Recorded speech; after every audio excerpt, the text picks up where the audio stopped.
Buenos días, hermanos, hermanas. Un gusto saludarlos el día de hoy.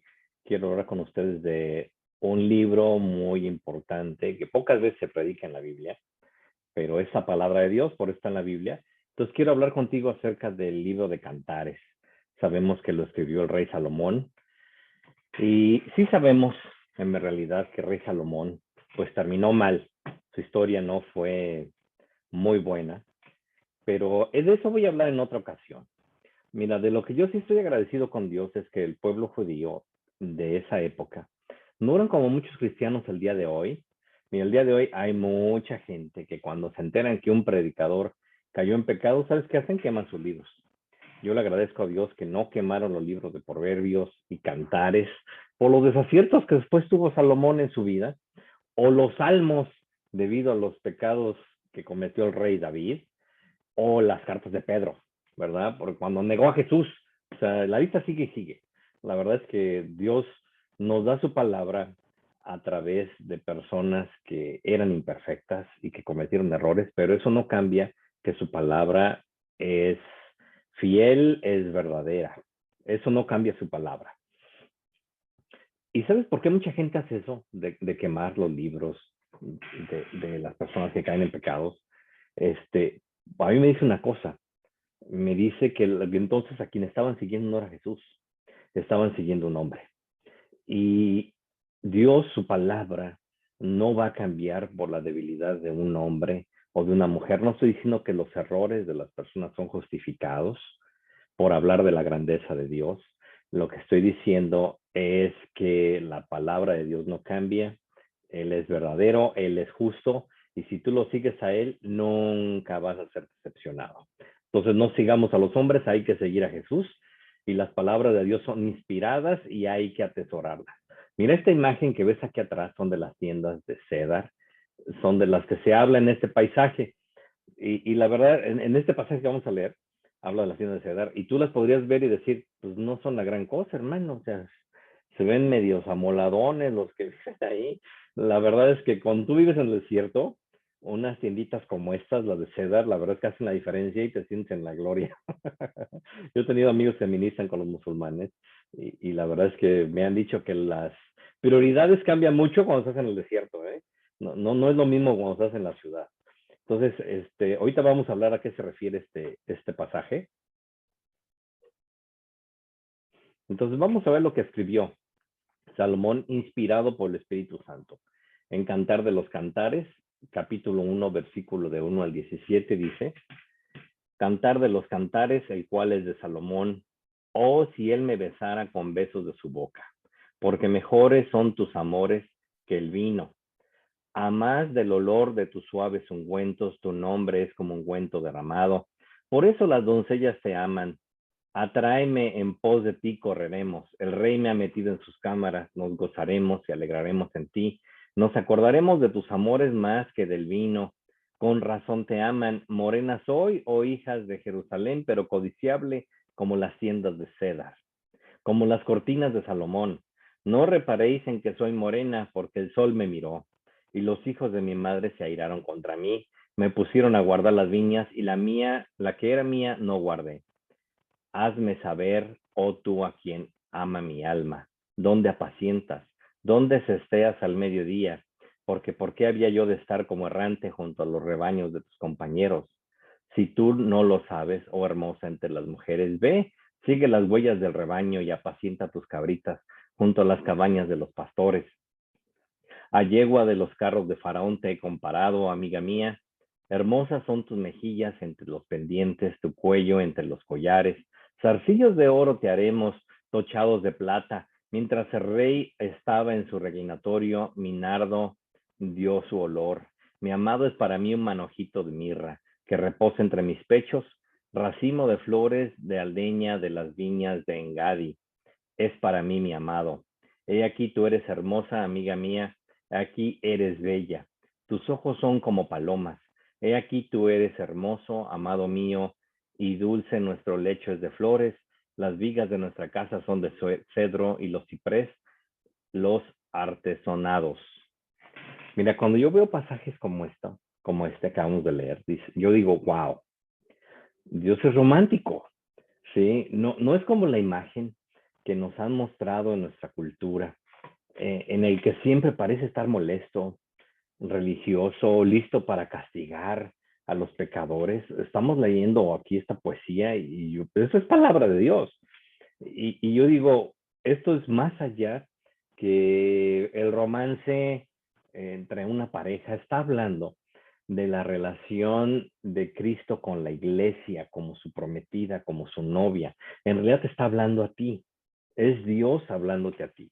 Y te está diciendo palabras agradables, ¿sí? Mira, de las tiendas de seda, esas que vemos aquí atrás no son tan finas como deben de haber sido las del rey Salomón. Acuérdate que Salomón era un hombre muy rico. Y tal vez hay personas que están pensando en este momento, hermano, yo no quiero ir de poesía. Yo quiero aprender teología, doctrinas profundas. Bueno, déjame decirte que esto es más que poesía, eso que acabamos de leer. Es una expresión del amor de Dios para tu vida. Y no existe nada más profundo que el amor de Dios para ti. Entonces, cuando llegamos a libros como este, como El Cantar de los Cantares, mira, yo en realidad, yo crecí en una iglesia cristiana, pero déjame decirte que yo no recuerdo una sola predicación donde se hablara acerca del Cantar de los Cantares, como que los pastores, los predicadores se lo brincan, se brincan esos pasajes y prefieren no hablar de poesía. Y hay razones para eso, pero mira, la verdad es que como acuérdate que toda la palabra, dice la propia Biblia, que toda palabra es inspirada por Dios y es apta para enseñar, redarguir. Entonces, incluyendo este libro que a veces pone a gente incómoda. Pero ¿sabes por qué la pone incómoda? Porque toda nuestra vida estamos más bien acostumbrados, no a que nos digan palabras bonitas, a que nos digan poesía, estamos acostumbrados a escuchar reproches. ¿Sí? Escucha reproches en tu casa, escucha reproches en el trabajo, escucha reproches con los compañeros, con los vecinos, con los compañeros de escuela, o sea, todo el mundo te está reprochando, escuchas burlas, y por eso tal vez escuchar expresiones de amor, escuchar poesía, una expresión de amor para tu vida, como que nos empezamos a sentir incómodos, ¿sí? Sería más fácil, mira, desgraciadamente para algunas personas sería más fácil que llegara un profeta a reprenderlos y decirles que se arrepintieran de sus malos caminos, a que escucharan a un profeta llegar recitándoles poesía del amor de Dios. Sin duda muchas personas lo tomarían por el lado equivocado. Sí, entonces la verdad es que hay mucha gente que se lo brinca estos pasajes, pero la verdad es que yo encuentro muy interesante estudiar lo que comenta aquí Salomón. Mira, es el cantar de los cantares. Y si vemos sobre la poesía y los escritos de Salomón, mira, dice en Primera de Reyes 4, en el versículo 32, que compuso 3000 proverbios y sus cantares fueron 1005. ¿Y alguna vez se ha puesto a pensar por qué tiene ese nombre? O sea, ¿por qué se llama Cantar de los Cantares? ¿No te parece algo extraño ese nombre, ese libro? Mira, muchos teólogos consideran que ese nombre lo tienen porque lo que encuentras ahí, más que ser estos pasajes, más que ser recitados como poesía o simplemente leídos, eran cantados. Fíjate, componía sus rolas Salomón, ¿sí? Y las cantaban y eran románticas.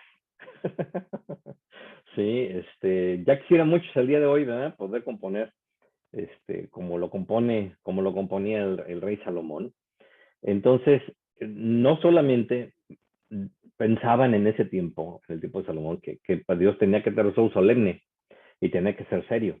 Esto sin duda debe de confundir la teología o los gustos de algunos, ¿verdad? Pero en este canto estamos viendo el amor de dos personas.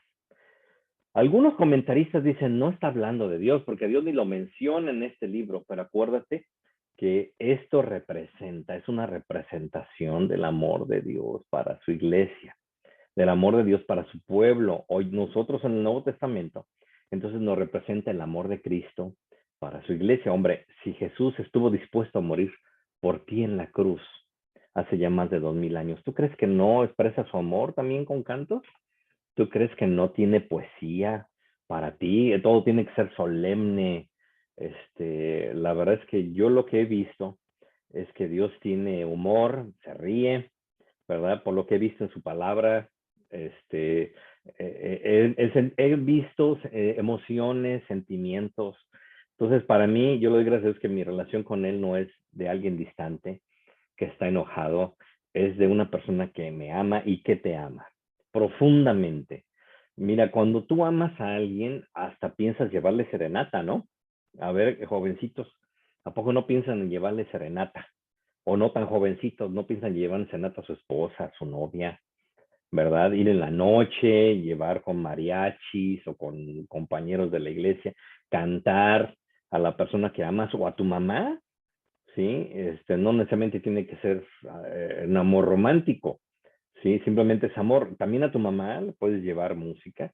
Algunos les pueden decir, son costumbres paganas. Mira, la verdad es que los judíos, y a veces hay cantar de los cantares, o sea, se acostumbraban a cantar, ¿sí? Y cantaban el amor, ¿sí? Entonces, te digo, esto sacude la teología de mucha gente el día de hoy, pero yo le doy gracias a Dios que Dios, Él está atrás, está más por encima de todas las culturas, más de lo que tú te puedas imaginar, y por eso a veces me acuerdo frases cuando Jesús decía que bienaventurado el que no encuentra tropiezo en Él, ¿verdad? Porque él tiene maneras de hacer las cosas que hay personas que se ofenden por la manera que Él hace, pero el día de hoy no quiero entrar en controversia ni pelear con nadie, simplemente estoy hablando del amor de Dios para su iglesia y que Dios te ama tanto, que hay cantos para ti. Él te ama con un amor tan profundo y tan intenso y eso supera cualquier pensamiento cultural que puedas tener tú el día de hoy. Acuérdate lo que decía, por ejemplo, en el libro de Oseas, en el capítulo 2, dice, y te desposaré conmigo para siempre, te desposaré conmigo en justicia, juicio y benignidad y misericordia, te desposaré conmigo en fidelidad y conocerás a Jehová. Entonces, él está hablando más allá de un amor físico, está hablando de un amor sublime como el que Cristo tiene por la iglesia. Y cuando veo este pasaje en el versículo 2 donde dice, oh, si él me besara con los besos de su boca, porque mejores son tus amores que el vino. Mira, aquí nos está describiendo que el beso del amado es mejor que el vino. Esto puede parecer un poco extraño, ¿verdad? Que hagan ese tipo de comparaciones, pero acuérdate que el vino en la Biblia siempre fue un símbolo de gozo. Entonces, de lo que ella está hablando aquí en este versículo es de que hay gozo más que el que puede proporcionar cualquier vino. Y para entender un poco más acerca de esto, hay que recordar el pasaje de Canaán de Galilea en Juan capítulo 2, donde son las bodas de Caná. Y dice, y al tercer día se hicieron unas bodas en Caná de Galilea. Y estaban ahí la madre de Jesús. Fueron también invitados a las bodas Jesús y sus discípulos y faltaba el vino. La madre de Jesús dijo, no tienen vino. Y Jesús le dijo, ¿qué tienes conmigo, mujer? Aún no ha venido mi hora. Su madre dijo a los que le servían, haced todo lo que os dijere. Y estaban ahí 6 tinajas de piedra para agua, conforme al rito de purificación de los judíos, en cada uno de los cuales cabían 2 o 3 cántaros. Y Jesús dijo, llenad esas tinajas de agua, y los llenaron hasta arriba. Entonces les dijo, sacad ahora y llevadlo al maestresala, y se lo llevaron. Cuando el maestresala probó el agua hecha vino, sin saber de dónde era, aunque lo sabían los sirvientes que habían sacado el agua, llamó al esposo y le dijo, todo hombre sirve primero el buen vino, y cuando ya han bebido mucho, entonces el inferior, mas tú has reservado el buen vino hasta ahora. Mira, no se puede entender un banquete de bodas sin gozo. Desgraciadamente, a mí sí me ha tocado estar en algunas recepciones de boda donde no pareciera que esa es la situación y no hay mucho gozo. Espero que no, tú no hayas pasado por una situación así. No me refiero a la mía. La mía hubo mucha alegría. Estoy hablando de alguien más. Este, Me pregunto cómo reaccionarías si se te acercaran a ti y te dijeran así como le dijeron a Jesús, hijo, ya se quedaron sin vino. ¿Tú qué dirías? Tal vez tú dirías, qué bien, qué bueno que ya se les acabó. Compren refresco o cómprense una agüita de horchata, sin duda muy pocos predicadores, siervos, cristianos, pensarían en proveerles vino. Ese será lo último que tendríamos en la mente. Pero hay que entender algunos aspectos culturales y del significado del vino en la época bíblica. Mira, el vino era un símbolo de felicidad, de consuelo, de medicina y de abundancia. Además, también el vino representa al Espíritu Santo y representa la plenitud. El día de hoy se ha perdido esa simbología. En la cultura moderna el vino más es bien un símbolo de vicio, es un símbolo de un borracho, de alguien con problemas. Pero yo les quiero hacer una pregunta a las esposas que nos están escuchando el día de hoy. ¿Cuántas de ustedes anhelan así un beso de su esposo como el que está narrando aquí en este pasaje de Cantar de los Cantares? Si no sientes esa emoción y anhelo por los besos de tu esposa, entonces vayan a consejería matrimonial. Siéntense a platicar y hay que ver por qué pasó en el camino. Sí, la verdad es que es importante que no descuidemos las relaciones. Y luego aquí en el versículo 3 dice, a más del olor de tus suaves ungüentos, tu nombre es como ungüento derramado. Por eso las doncellas te aman, atráeme en pos de ti, correremos. El rey me ha metido en sus cámaras, nos gozaremos y alegremos de ti, nos acordaremos de tus amores más que del vino. Con razón te aman, morena soy, oh hijas de Israel, pero codiciable como las tiendas de seda, como las cortinas de Salomón. Mira, algunos dirían aquí, que esta persona, esta joven que está hablando en este pasaje, tenía un estímulo alto, una autoestima alta. O sea, te das cuenta que está diciendo, es morena, dice, pero soy codiciable, ¿sí? O sea, bonita, o sea, todos me ven, cuando paso se me quedan viendo. Mira, la verdad es que yo me pregunto, ¿qué es lo que haces tú, hermano o hermana, cuando te levantas en la mañana y te ves frente al espejo? Hazte una pregunta, ¿qué es lo que ves? ¿Te aceptas como tú eres o te gustaría ser como alguien más? ¿O te gustaría cambiar algo de tu cuerpo o tu color de piel? Mira, yo creo que Dios te creó como tú eres porque le sirves con esa combinación genética. Deja de estar pensando que puedes quitarte unos kilitos con una lipo o ponerte botox. Mira, el día de hoy las cirugías cosméticas son la moda. Sí, sobre todo gente que tiene pues cierto nivel económico. Están de moda ese tipo de cirugías, pero ¿sabes por qué se las hacen? Porque no se aceptan como son. No te aceptas a ti mismo y si no te puedes aceptar a ti mismo, tampoco vas a aceptar a los demás. Mira, en este poema te das cuenta que no solamente se acepta a sí misma, se siente orgullosa de sí misma. Aprende cuál es tu posición como hijo, como hija de un rey. ¿Eso qué te hace a ti? Te hace un príncipe, te hace una princesa.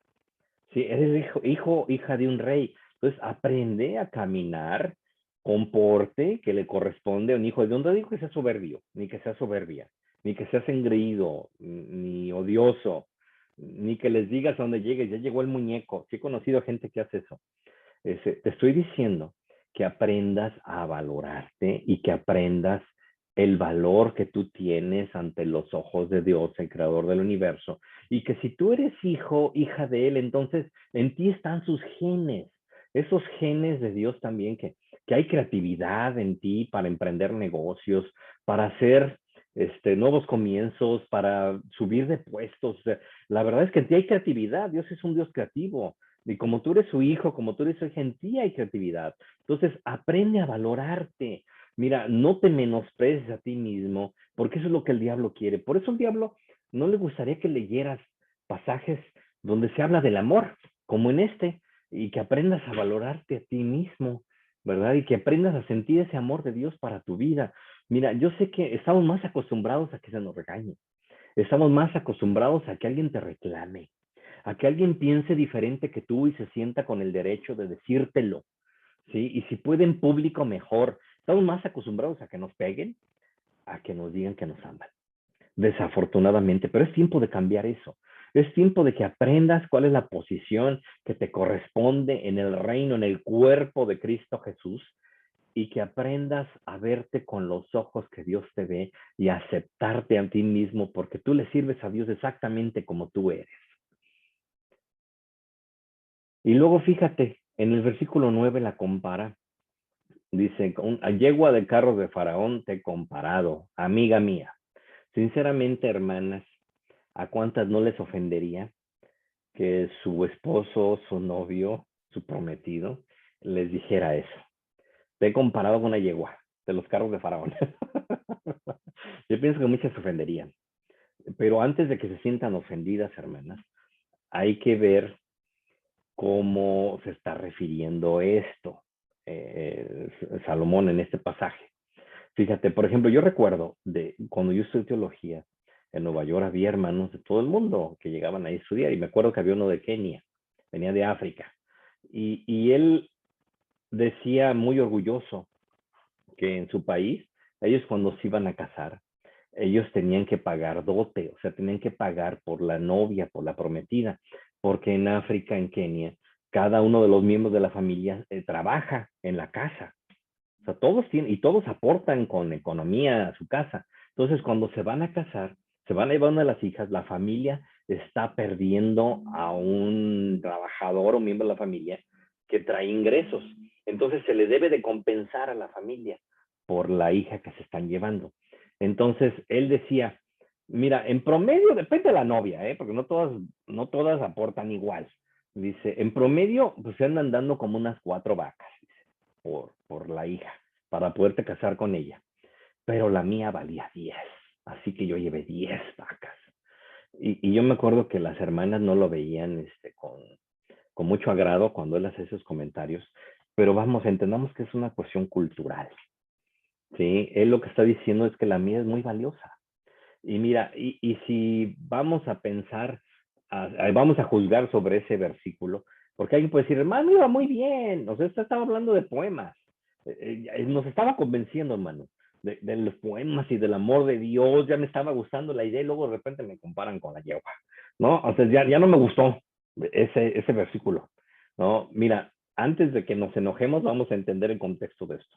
En Primera de Reyes, capítulo 10, dice, en el versículo 26, y juntó Salomón carros y gente de a caballo, y tenía 1,400 carros, 12,000 jinetes, en los cuales puso en las ciudades de los carros, y con el rey de Jerusalén, e hizo el rey que en Jerusalén la plata llegara a ser como piedras, y los cedros como cabrahijos de la cefela en abundancia, y traían de Egipto caballos y lienzos a Salomón, porque la compañía de los mercaderes del rey compraba caballos y lienzos.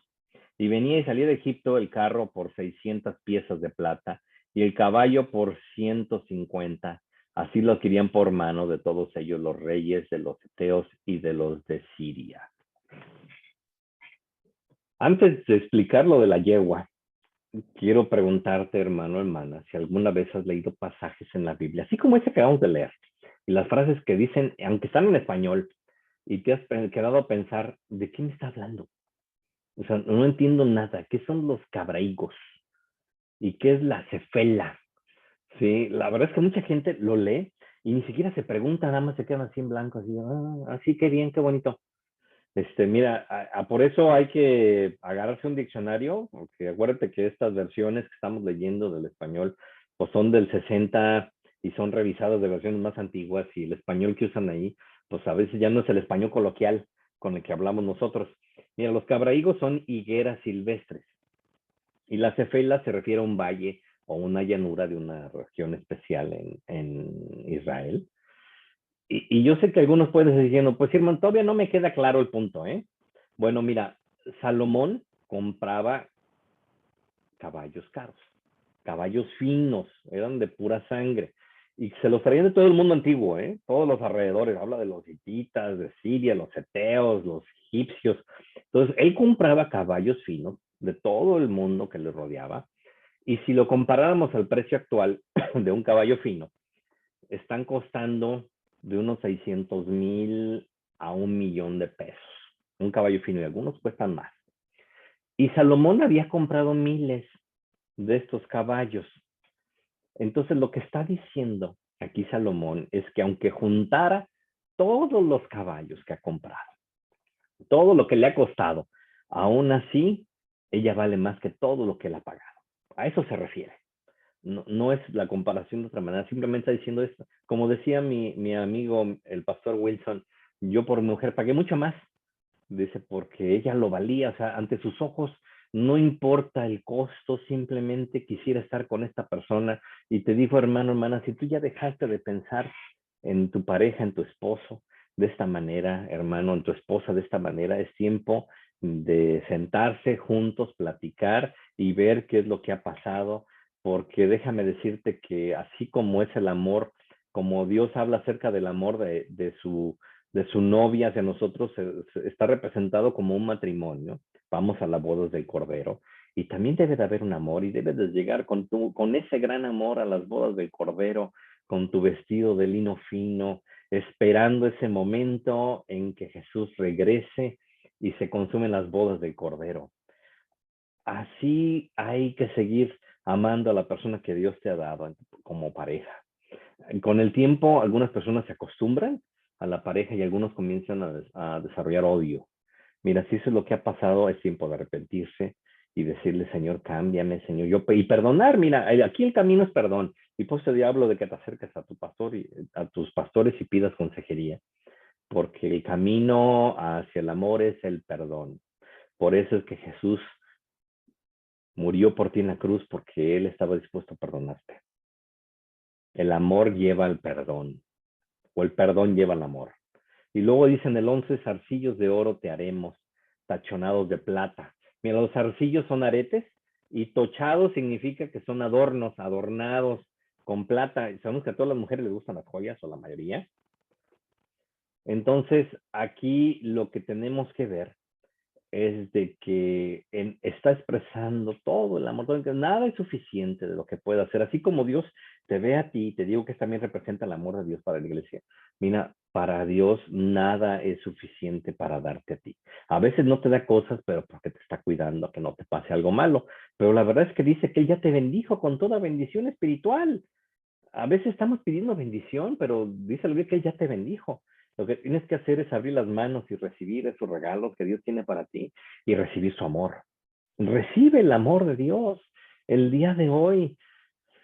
Mira, aquí sigue hablando en el versículo 12, dice, mientras el rey estaba en su reclinatorio, mi nardo dio su olor, mi amado es para mí un manojito de mirra que reposa entre mis pechos.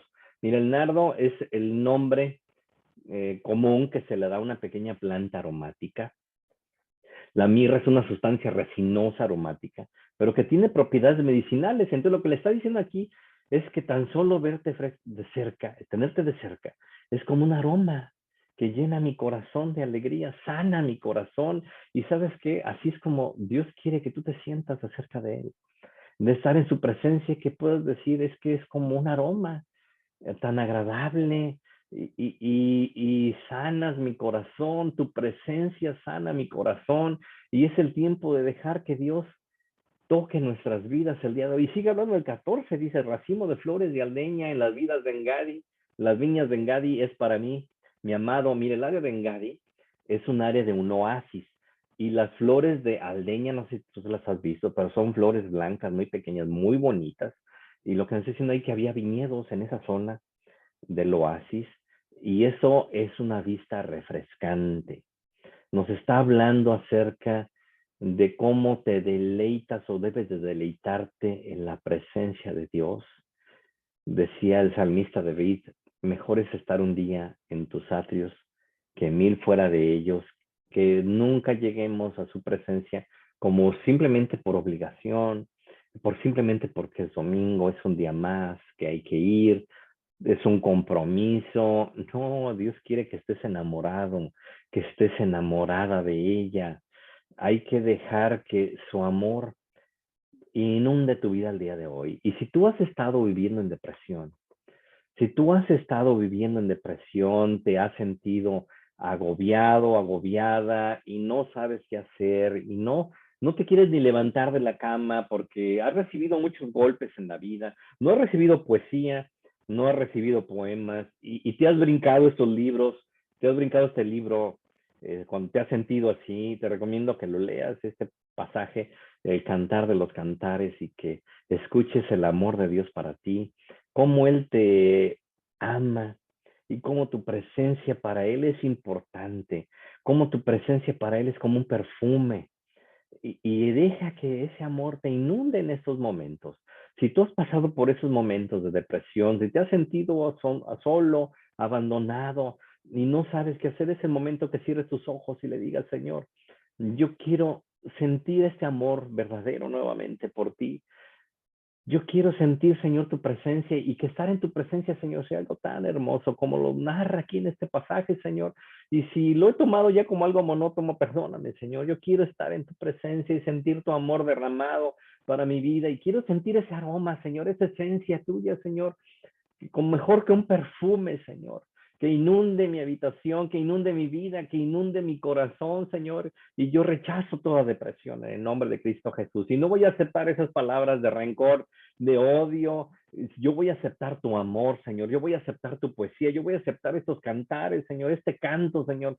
Yo lo acepto, Señor, lo recibo como un ungüento a mi corazón y a mis oídos, Señor. Cámbiame, Señor. Trae tu amor y tu misericordia en mi vida, en el nombre de Cristo Jesús. Y también te pido, Señor, que tú sigas proveyendo nuestras casas en esta semana.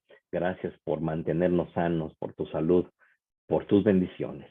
Hermano, hermana, si este mensaje ha sido de bendición para ti, compártelo, dale like y nos vemos la próxima semana.